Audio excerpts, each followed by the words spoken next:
بشرح لی صدری ویسر لی امری واحلل عقدۃ من لسانی یفقہوا قولی۔ السلام علیکم ورحمۃ اللہ وبرکاتہ۔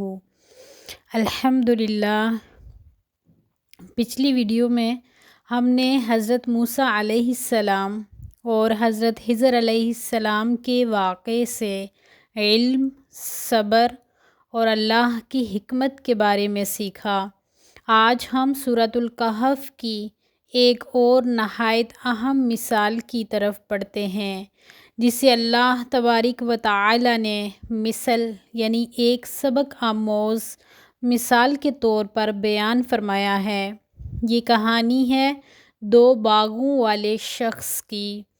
یہ صرف دو آدمیوں کی داستان نہیں، بلکہ ہر اس انسان کے لیے ایک آئینہ ہے جسے اللہ تعالیٰ نے مال، دولت، کاروبار یا نعمتیں عطا کی ہوں۔ اس واقعے میں ہم دیکھیں گے کہ جب انسان اپنی کامیابی کو اپنی محنت کا نتیجہ سمجھنے لگے، اللہ کی نعمتوں کو بھول جائے، تکبر کرے اور آخرت کو نظر انداز کر دے، تو اس کا انجام کیا ہوتا ہے؟ اور دوسری طرف ایک مومن کا رویہ کیسا ہونا چاہیے؟ وہ اللہ کی نعمتوں پر کس طرح شکر ادا کرتا ہے اور اپنے بھائی کو کس محبت اور حکمت سے نصیحت کرتا ہے۔ آئیے اب سورۃ الکہف کی آیات 32 سے 44 کی اس خوبصورت اور سبق آموز کہانی کا آغاز کرتے ہیں، جہاں آپ اصل کہانی شروع سے سنیں گے۔ اللہ تبارک و تعالی فرماتے ہیں، اور ان کے سامنے دو آدمیوں کی مثال بیان کیجیے۔ اللہ تعالیٰ اس واقعے کو ایک مثال کے طور پر بیان کر رہے ہیں تاکہ ہر زمانے کے لوگ اس سے سبق حاصل کریں۔ اس مثال میں دو آدمی تھے، ایک کو اللہ تبارک و تعالی نے بے شمار نعمتیں عطا کی، جبکہ دوسرا نسبتاً کم مال والا تھا لیکن ایمان اور اللہ پر بھروسے میں مضبوط تھا۔ مالدار شخص کو اللہ تبارک و تعالی نے دو نہایت خوبصورت باغ عطا کیے تھے۔ دونوں باغ انگوروں سے بھرے ہوئے تھے۔ ان کے ارد گرد کھجوروں کے درخت تھے اور درمیان میں کھیتی تھی، یعنی پھل بھی، اناج بھی اور ہر قسم کی زراعت بھی۔ قرآن میں آتا ہے کہ ان باغوں میں ہر سال بھرپور پیداوار ہوتی تھی، کوئی کمی نہیں آتی تھی، اور اللہ تعالیٰ نے ان کے درمیان ایک نہر بھی جاری کر دی تھی، جس کی وجہ سے پانی کی بھی کوئی کمی نہ تھی۔ گویا اللہ تعالیٰ نے دنیا کی ہر بڑی نعمت اسے عطا کر دی تھی: زمین، پانی، پھل، کھیتی اور کثرت مال۔ لیکن اصل امتحان اب شروع ہونے والا تھا۔ آپ کو مالدار شخص کے غرور، تکبر اور اپنے مومن ساتھی سے گفتگو کے بارے میں بتاتی ہوں۔ مالدار شخص کا غرور اور اپنے مومن ساتھی سے گفتگو۔ قرآن مجید میں سورۃ الکہف آیات نمبر 34 سے 36 میں آیا ہے کہ جب اس شخص کے باغ لہلہا اٹھے، پھل جھک جھک کر آ گئے اور اس کی دولت میں کوئی کمی نہ آئی، تو اس کے دل میں ایک خطرناک خیال جنم لیا۔ وہ اپنے مومن ساتھی سے، جو نسبتاً کم مال والا تھا، فخر کے ساتھ گفتگو کرنے لگا: میں تجھ سے زیادہ مالدار ہوں اور جتھے کے اعتبار سے بھی زیادہ طاقتور ہوں۔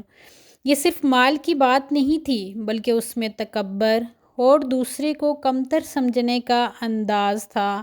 پھر وہ اپنے باغ میں داخل ہوا اور خود ہی اپنے آپ پر ظلم کرتے ہوئے کہنے لگا: میرا خیال نہیں کہ یہ باغ کبھی ختم ہوگا۔ یہاں غور کریں، اس نے اپنی دولت کو دائمی سمجھ لیا، جیسے یہ نعمتیں کبھی زوال پذیر نہیں ہوں گی۔ یہ وہی غفلت ہے جو انسان کو آخرت سے دور کر دیتی ہے۔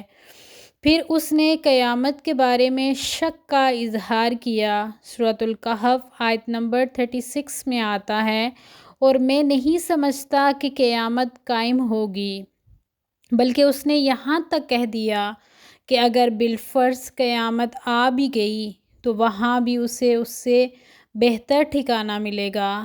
گویا وہ اللہ کی دی ہوئی دنیاوی نعمت کو آخرت میں کامیابی کی دلیل سمجھ بیٹھا۔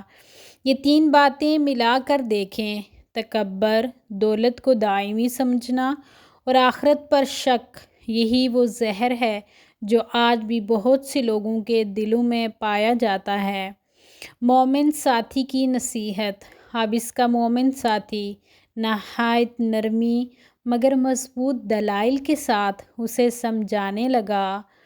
سورۃ الکہف آیت نمبر 37۔ کیا تو نے اس ذات کا انکار کر دیا جس نے تجھے مٹی سے پیدا کیا؟ اس نے یاد دلایا کہ انسان کی اصل کیا ہے، مٹی، پھر نطفہ، پھر ایک مکمل انسان، تو غرور کس بات کا؟ پھر اس نے اپنے ایمان کا اعلان کیا۔ سورۃ الکہف آیت نمبر 38 میں آتا ہے، لیکن میں تو یہی کہتا ہوں کہ اللہ ہی میرا رب ہے اور میں اپنے رب کے ساتھ کسی کو شریک نہیں کرتا۔ پھر اس نے ایک خوبصورت نصیحت کی جو آج بھی ہر صاحب نعمت کے لیے سبق ہے۔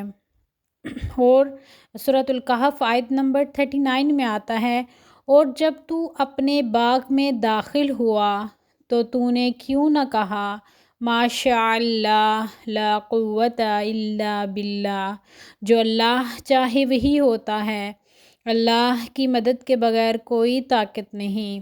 یہاں سے ہمیں یہ سبق ملتا ہے کہ جب بھی کوئی نعمت، کامیابی یا مال دیکھیں، اس پر ماشاء اللہ کہنا چاہیے۔ یہ اس بات کا اعتراف ہے کہ یہ سب اللہ کی عطا ہے، ہماری اپنی کمائی نہیں۔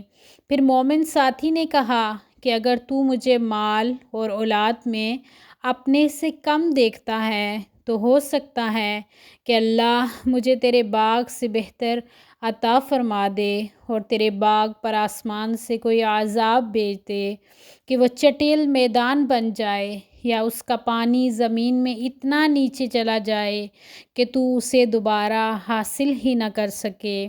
یہ الفاظ کسی بد دعا کے طور پر نہیں، بلکہ ایک خیر خواہ دوست کی تنبیہ کے طور پر کہے گئے تھے۔ عذاب اور پچھتاوا۔ اور پھر وہی ہوا جس کا خدشہ ظاہر کیا گیا اور اس کے پھل کو گیر لیا گیا، تو وہ صبح اپنے ہاتھ ملتا رہ گیا۔ سورۃ الکہف آیت نمبر 42۔ پورا باغ تباہ ہو گیا، وہ سرسبز باغ جس پر اسے اتنا ناز تھا کہ ایک ہی رات میں ملبے کا ڈھیر بن گیا۔ وہ افسوس سے اپنے ہاتھ ملتا رہا اس مال پر جو اس نے اس میں لگایا تھا، اور کہنے لگا۔ سورۃ الکہف آیت نمبر 42 میں آتا ہے، کاش میں نے اپنے رب کے ساتھ کسی کو شریک نہ ٹھہرایا ہوتا۔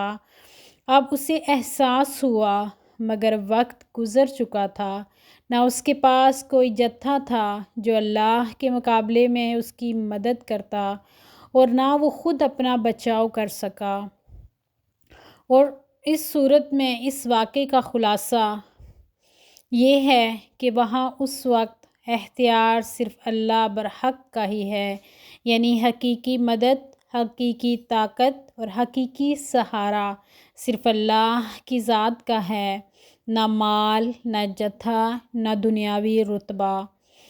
میرے پیارے ساتھیوں، یہ مثال ہمیں سکھاتی ہے نعمتوں پر تکبر نہیں، شکر کرنا چاہیے۔